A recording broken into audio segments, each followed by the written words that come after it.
কেউ যদি কোরবানির দিনগুলোতে ওয়াজিব কোরবানি দিতে না পারে, কোরবানি ওয়াজিব কিন্তু আপনি দিতে পারেন নাই, ইতিমধ্যে কোরবানির দিন শেষ হয়ে গেছে, 10 গেল, 11 গেল, 12 চলে গেছে, শেষ, কিন্তু আপনার উপর ওয়াজিব ছিল, দেন নাই, এখন কি করবেন?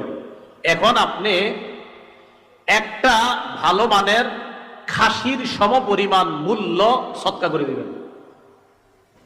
একটা ভালো মানের খাসির সমপরিমাণ মূল্য, এখনো কিনেন নাই, পশু কিনেন নাই।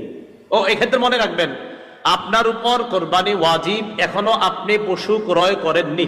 কোরবানি ওয়াজিব হয়েছে কিন্তু পশু কিনেন নাই। ইতিমধ্যে 10 গেল, 11ই জিলহজ গেল, 12ই জিলহজ চলে গেল, এখন আপনি কোরবানির পশু কিনেন নাই, কোরবানিও দেন নাই। সেক্ষেত্রে আপনি কি করবেন বলেন তো?